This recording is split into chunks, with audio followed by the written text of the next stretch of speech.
合作会议上，我一把甩开手边的合作案。傅然，说好的这次合作我们骆氏占80%，你现在是什么意思？我紧紧地盯着对面坐在长桌后的傅然。狗东西人模狗样，短发分明，西装革履，鼻梁高挺，眼神黝黑深邃，结实的手臂单手放在桌上，指尖随意地摆弄着一只纯银打火机。骆总，今时不同往日，前些天骆氏的董事闹出的丑事影响可不小。既然是合作，自然是为了共赢，贵公司的失误自然要由贵公司自己承担。我绷紧了下飘，没有说话。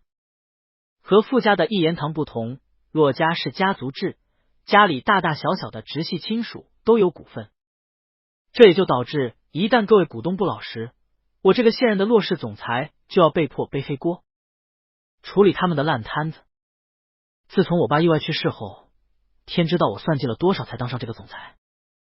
这次和傅家的合作要是不成，那帮老东西说不准又会要我下台。傅总得知我的为人，这件事我退一步，再让一成利给你。我保证3天之内给你个交代。傅然的目光和我对上，身子向前，双手交叉撑在桌上。出去。我坐在原地没动。傅然身后的男秘书点了点头，收拾东西走了出去。我身边的秘书小声的问：骆总，喉结滚动。我点了点头。你也先出去。是。关门声响起，对面的高大男人指尖轻轻地点在桌面上。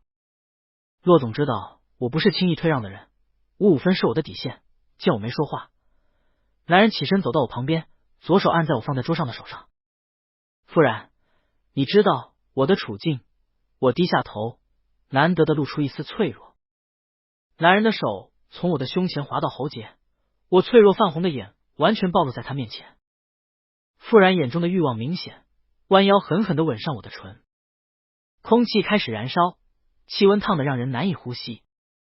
良久，他松开我，嗓音沙哑：3天之内给我个答复。我双眼泛红，楚楚可怜地望着他，声音带着轻喘：1个星期。他看了我半晌，点了点头。新来的贝塔秘书跟在我的身侧，语气惊喜：骆总，傅总是出了名的难搞，少有人能从他手底下扣钱的。您真厉害！咱们原本的底线是55，您居然能谈下来64。我对着办公室的镜子，仔细在后颈处的完整牙印上贴上 Omega 信息素抑制贴。让你收集的资料都收集好了吗？秘书眼睛一亮，好了。这次只要把这群吃白饭还指手画脚的董事赶出去，以后骆总您就不用看他们脸色了。我带着笑意瞥了他一眼。新秘书大学刚毕业，经验不多，难得的是骨子里还热血未凉，没被生活打压过。2个字，忠诚，就足够我选他当贴身秘书了。手机嗡的响了一声，秘书刚要帮我递过来，我伸手摆了摆，示意他出去。傅然，晚上来我家。我嗤笑一声，回了个字。骆九安，好。我和傅然的关系明面上可以说是纯纯的死对头，但私底下有些复杂。他是傅家大少爷，含着金汤匙降生，是家中独子，还是个顶级的 Alpha， 一出生就要继承傅家的亿万家财。而我虽然家世不差，但我是个 Omega。 我爸在世时为人强势，说一不二，把我当成继承人培养。老宅那群混吃等死的，没有一个人敢说什么。后来他意外去世，我们孤儿寡母就被围在老宅公开指责。一个 Omega 哪有资格继承骆家的公司？要是他继承了，以后不是便宜了外人？久安长得模样好看，要我说，就以后和哪家联姻得了，还能给骆家带来更多利益。久安啊，一个 Omega 不要总像个 A 似的在外面闯荡。阿姨改天给你请个钢琴老师，在家里学学这些，养养性情多好啊。我爸虽然不在，但我妈是个欧中豪杰，她一把就把桌上的热茶掀到了地上。当时吓得一群人大惊失色。怎么？他落雁走得早，现在你们一家开始欺负我们孤儿寡母了？我告诉你们，他爸就算走了，股份基金也全在我们母子手里。我看没有我这个最大股东说话，谁敢动公司一丁点？我妈拽着我的手，趾高气扬的从骆家走出去。临走还要叫秘书往门口的大石狮子上泼红油漆，气得我那个偏心眼的后奶奶险些犯了心脏病。骆家上下都是重 A 轻 O， 以至于我长大了，多多少少对 A 这个性别都看不顺眼。傅然20岁那年的生日宴上，傅家公开宣布傅然即将进入傅氏。刚分化后的我受邀参加，鼻子的过度灵敏让我在人群中很不舒服。花园里有光照在地上，灿烂的红玫瑰丛中，一身西装的高大 Alpha 在金粉中拉着小提琴。四目相对时，我不得不承认当时的氛围太过惊艳，以至于我许多年都没忘记。后来才知道，当晚的傅然是准备给青梅竹马的白月光告白的，可他的白月光那天没来，而是坐上了去国外的飞机。我熟练的按上门锁，推开门的一瞬间，还没适应黑暗，就被男人按在门板上肆意亲吻。傅然凶狠的仿佛要将我吞噬入腹，撕碎的衬衫像是冬日的白雪，滚烫的触碰让人心惊。没错，我和傅然更直白的关系就是炮友。无论白日里我们如何针锋相对，在夜里我们都会不约而同的来到这间房子，享受简单的欢愉。因为我们两个都有病，他有皮肤饥渴症，长时间碰触不到就会感到心慌意乱，无法保持平静。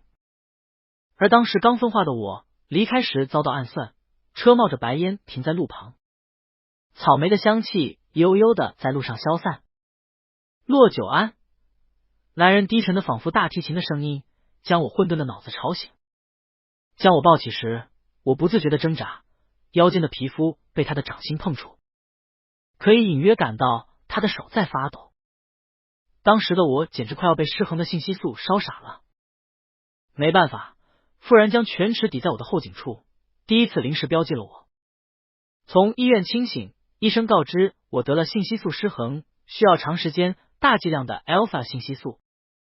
正巧傅然从外面走进来听到了，两个人一拍即合，就这么稀里糊涂的滚了好几年。而现在我看着手机上的消息，傅然今晚有事，改天再约。我愣住。傅然的皮肤饥渴症很严重，只要我们2天没见面，他就会浑身不对劲，脸色难看的要死。距离上一次合作案的见面已经3天了，他却临时改了约定的时间。这还是成为炮友4年来的第一次。一个发小的电话打过来，语气狗腿：久安，你知道我在商场看到谁了？我无趣的笑了下，天王老子。傅然啊，一年365天，能工作360天的傅然啊。而且最重要的是，他在陪一个小甜欧妹子逛街，简直不堪入目。我拿着电话的手一顿。你确定？发小语气带着夸张。怎么不确定？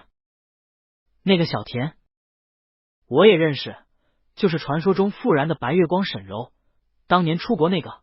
我愣了一下，脑子里回想起在花园中被惊艳的一幕，心里有一瞬间不太舒坦，又被随后的一个电话夺走了心神。林子宇的声音神采奕奕，精神的很。久安，今天约好去商场陪我买礼物的，你可别忙忘了。我有些无奈。好，忘不了。商场的名表专柜前面。这块怎么样？久安你喜欢吗？看着林子宇期待的眼神，我不免有些醋意。林子宇是我妈闺蜜的儿子，我俩从小一起长大。他是我青春期唯一真正喜欢过的 A， 尽管他从来都不知道。这次约好选礼物，不是给他或是我，而是他的小男朋友。他觉得我也是哦，所以我喜欢的，他的小男朋友也会喜欢。你真要我说，我爸可从小都是把我当 A 养的。林子宇的眼神迟疑了，最后还是在店员的推荐下挑了2块情侣表，一块戴在我的手上，一块戴在了他自己的手腕上。雪白和麦色的手腕并排，林子宇眼神亮晶晶的点头。这款不错，要不就这款吧，麻烦帮我包起来。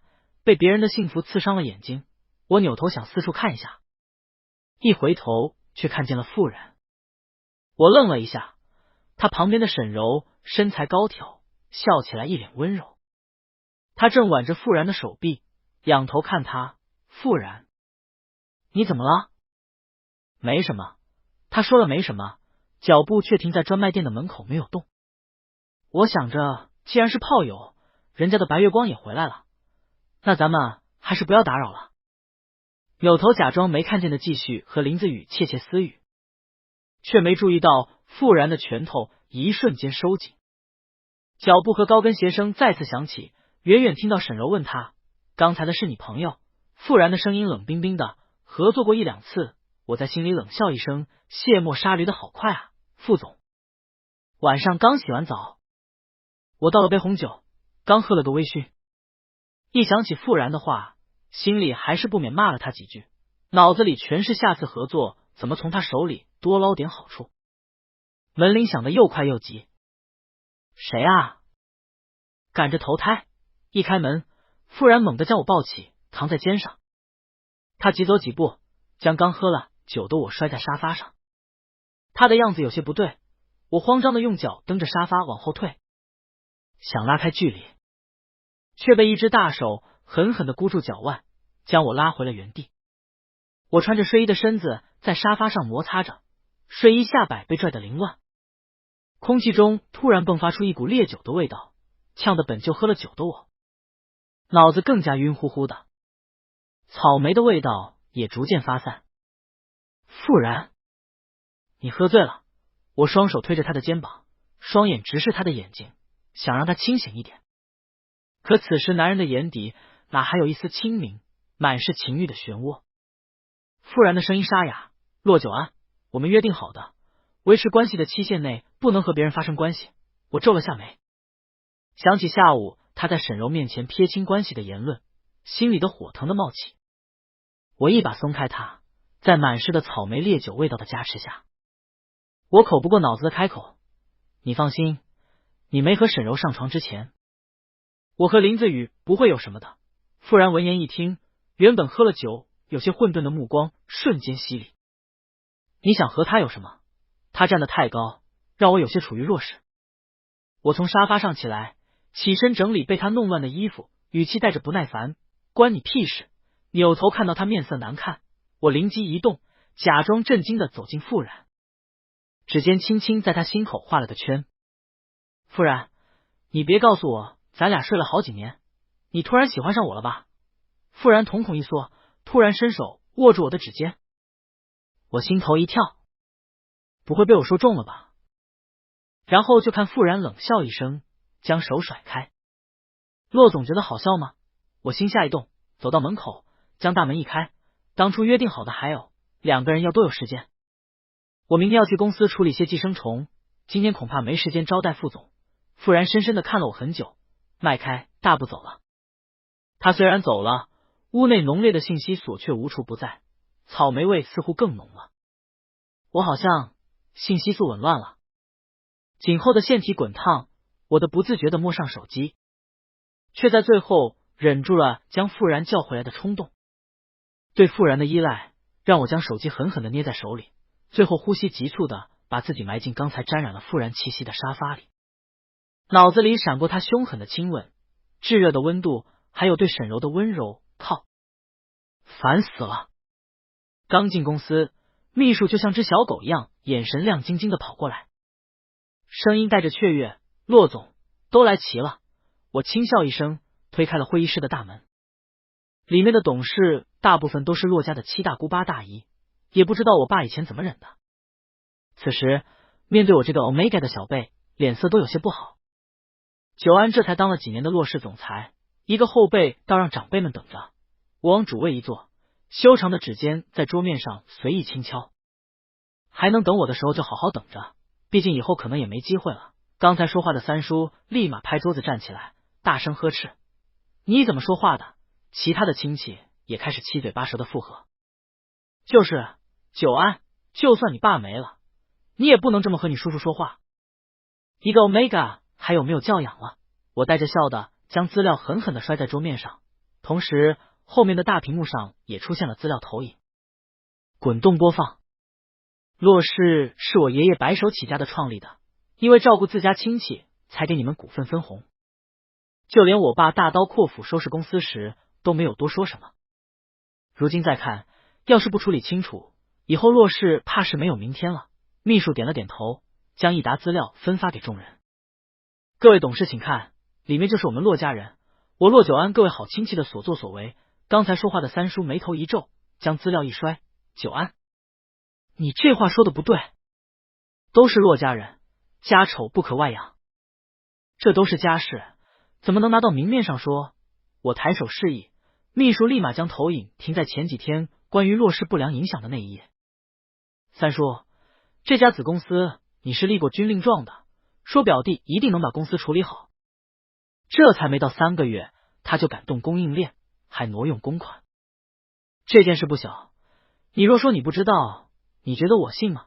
三叔一见我拿出证据，立马面色铁青，不再说话。其他的几个亲戚还要再说什么？我将证据一一摆上。我可不是我爸，从小我和我妈在骆家什么处境，各位也是知道的，亲戚这关系可束缚不了我。诸位要是不想体面的走出去，这些资料我可以交给警察。九安，你这可不行啊！怎么能交给警察呢？我一直没说话，直到有人开口问了一句：骆九安，你到底想怎么样？我轻笑一声，没想怎么样，在商言商，我就想用市场价买一点骆氏的股份。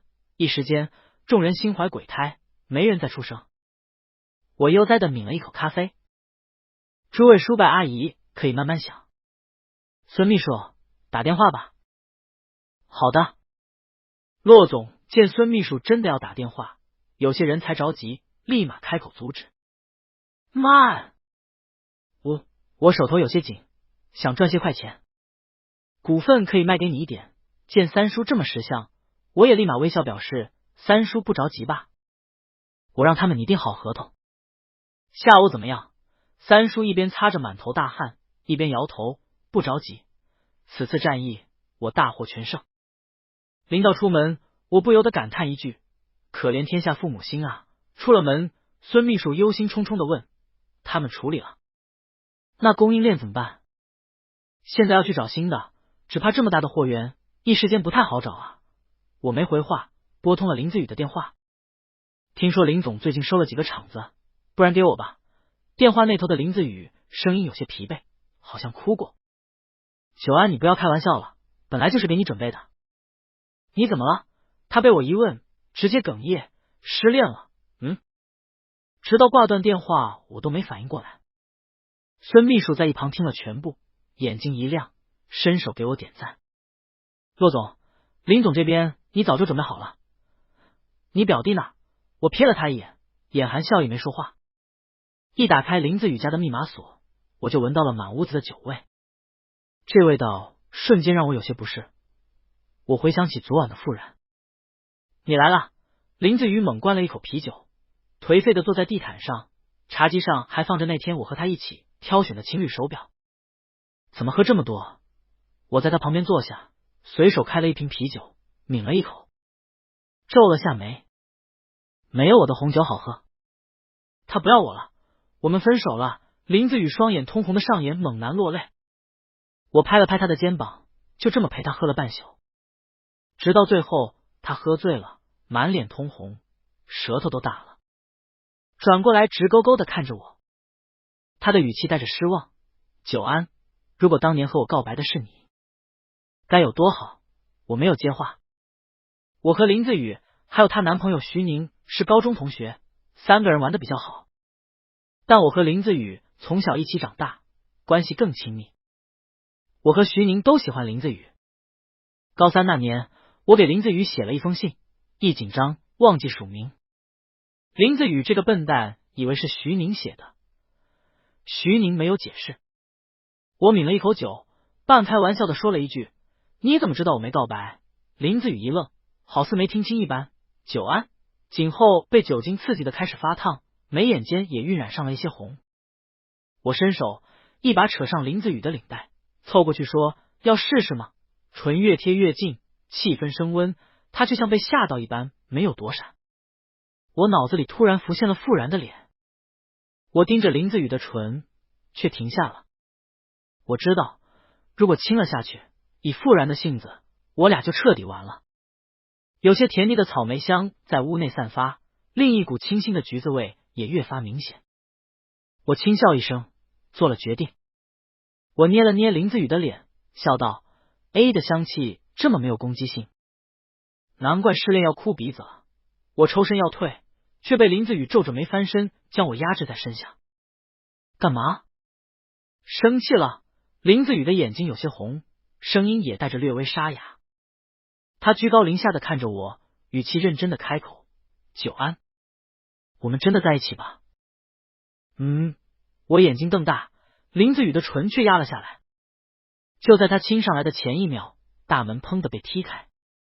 我和林子雨同时向外看，傅然一脸怒意的大步进来，身后带着秘书和一个开锁的师傅。傅然一进来，看到我们两个上下交叠的身子，眼中蓦地升起一团火苗。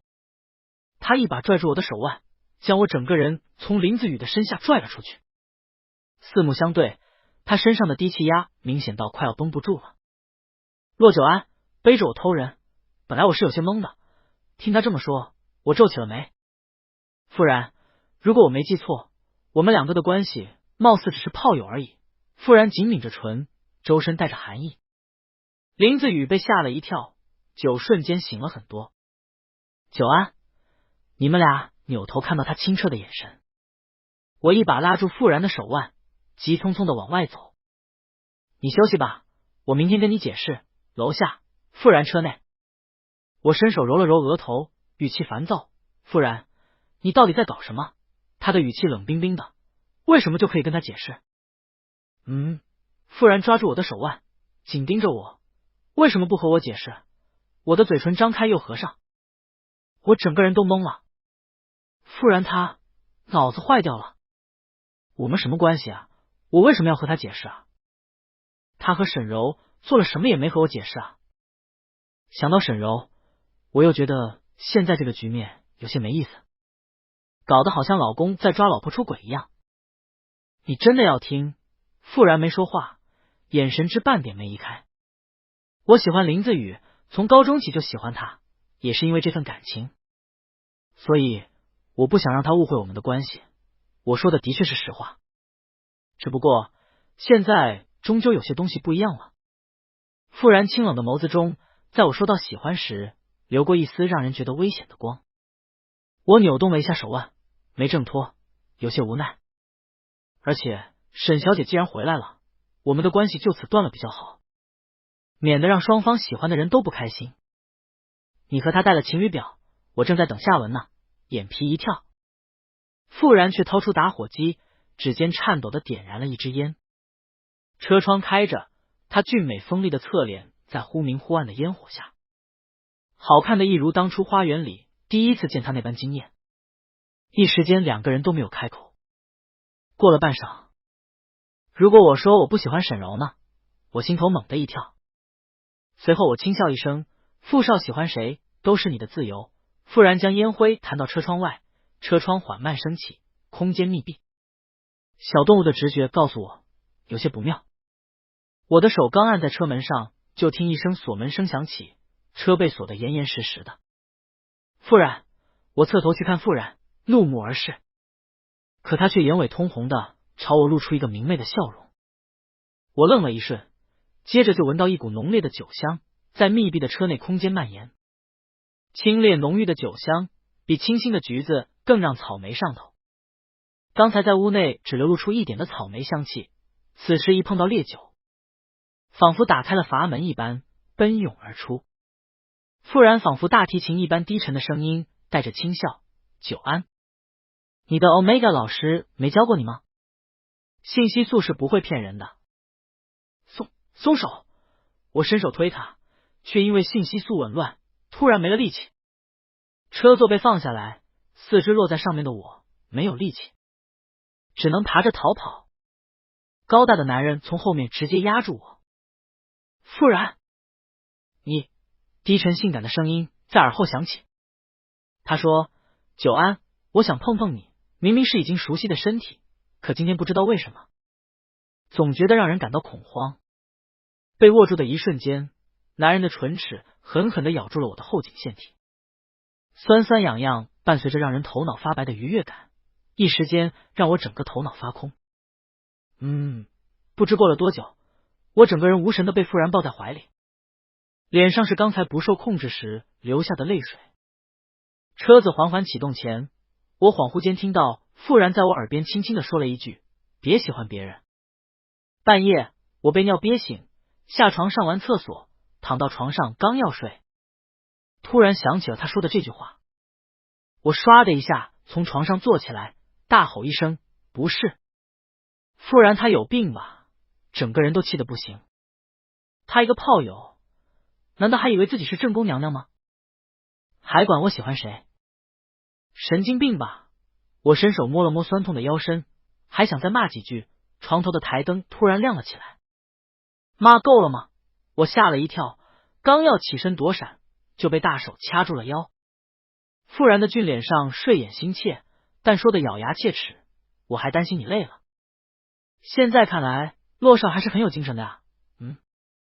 我挣扎着要跳下床，却被他一把搂过去，按在了身下。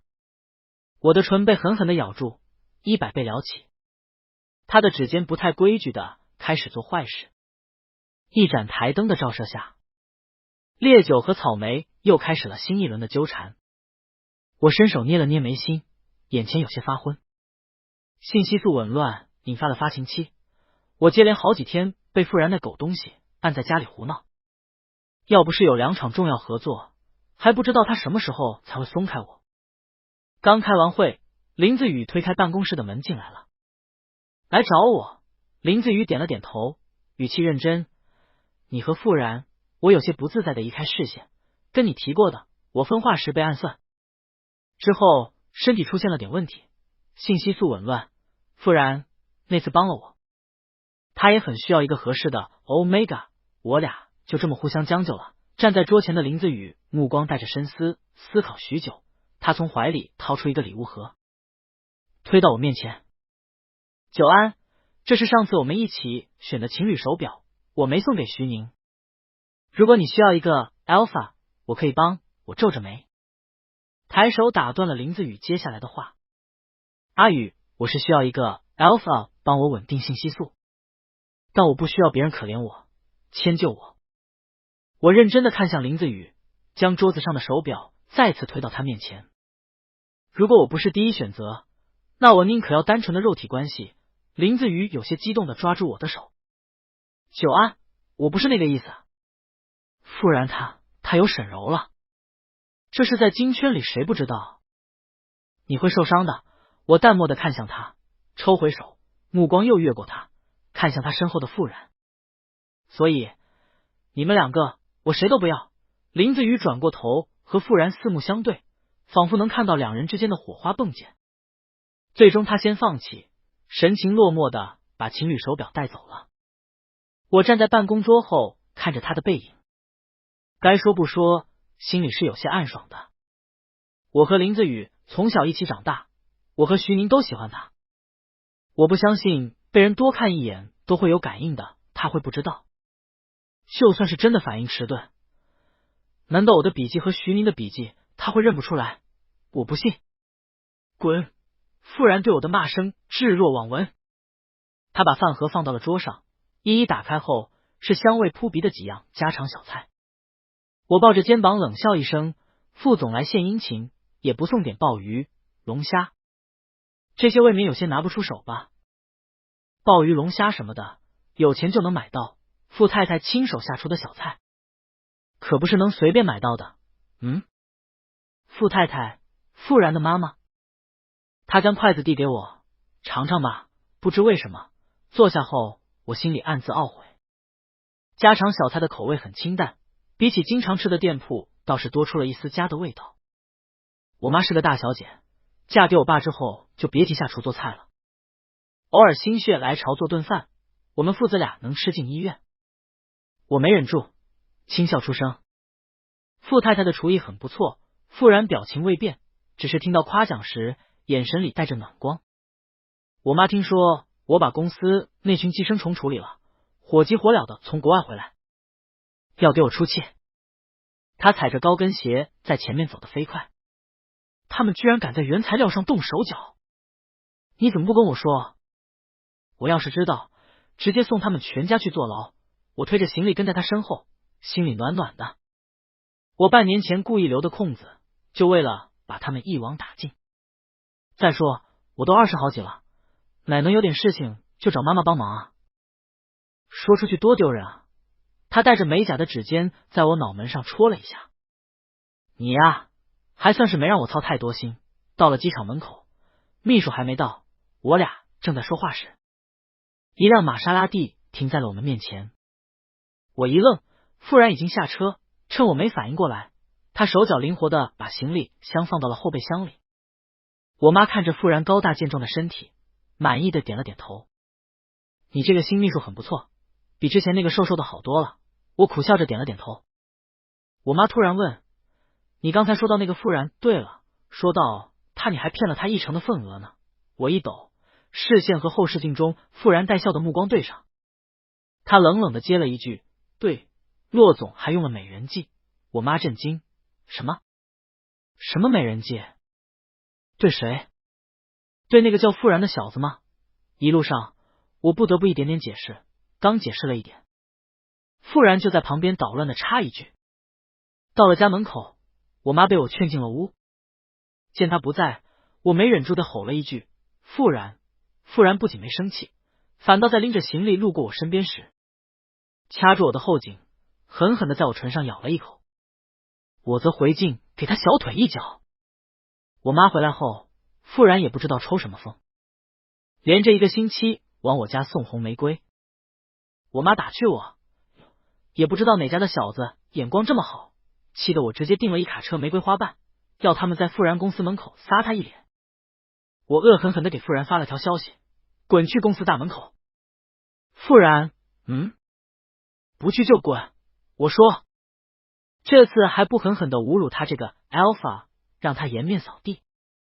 结果10分钟后，电话响起，对面的傅然声音带着笑意，原来骆少这么垂青我。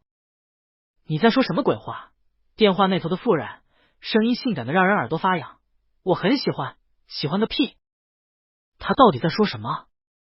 接下来各短视频平台上突然有一位高大俊美的 alpha 被玫瑰花瓣砸了一身的画面，唯美浪漫。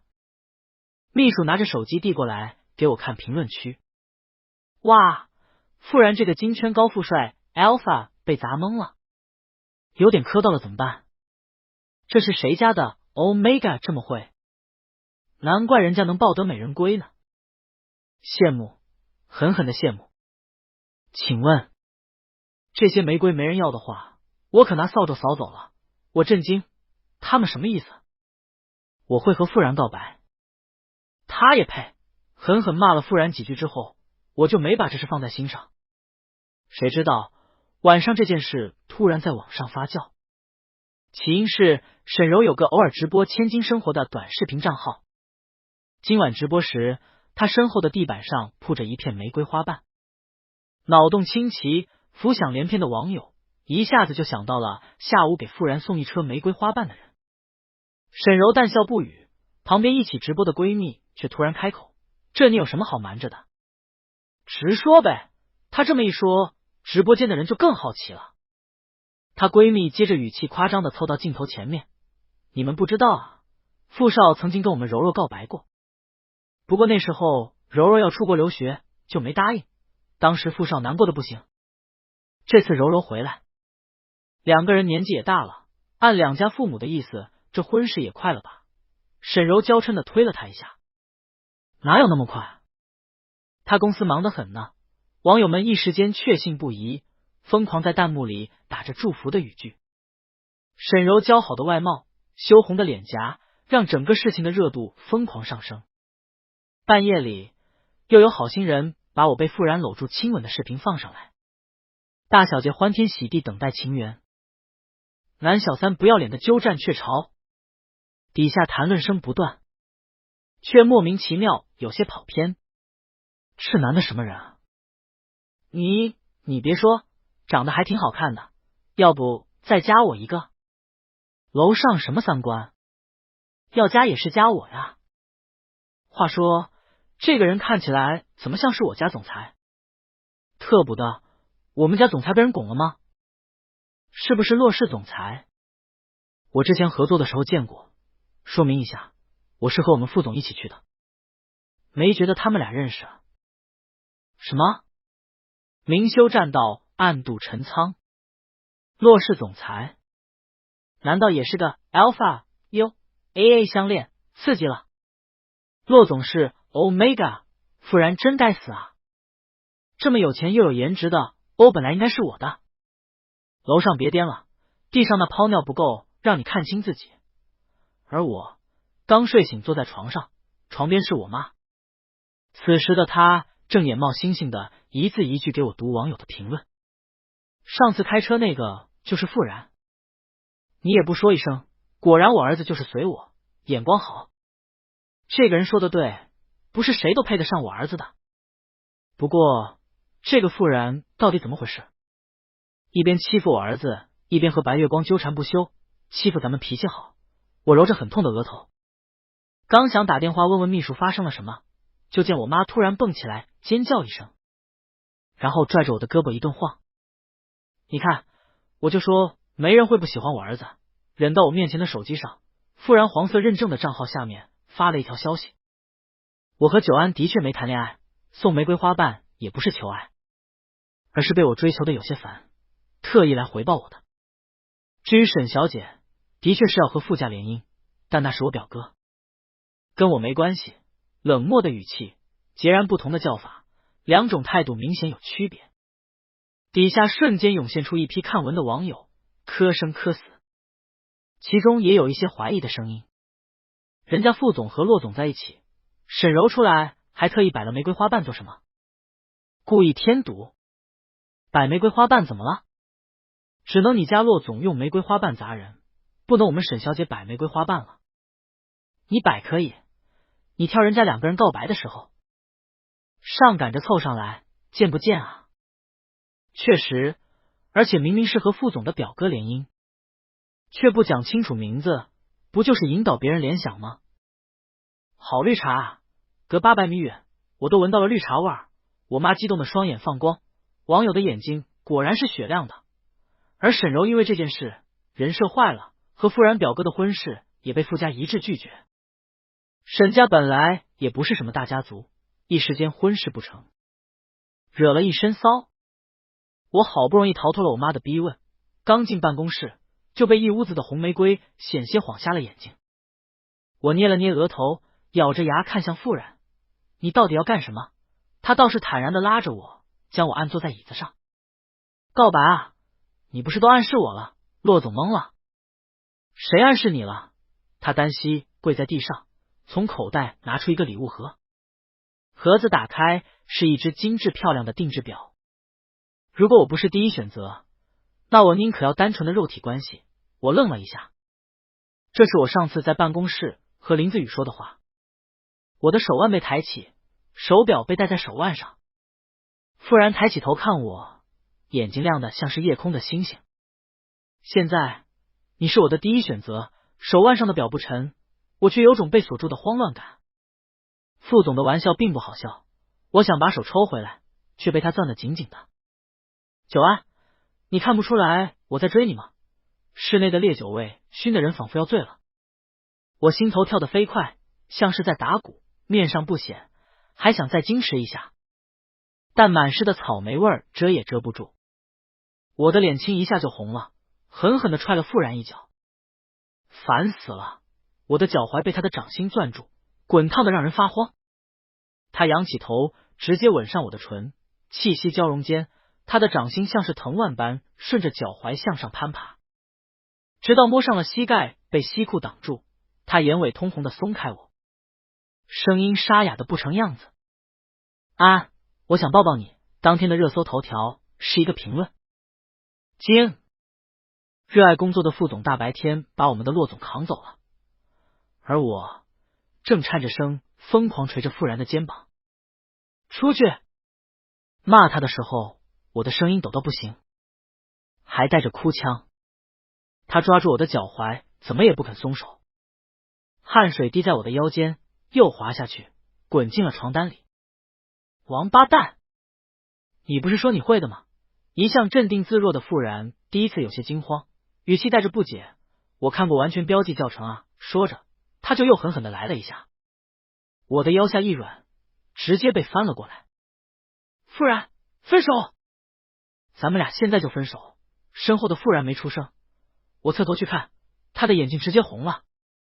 随着他一个大动作，我后颈的腺体也被咬住。烈酒和草莓第一次完全融合在一起。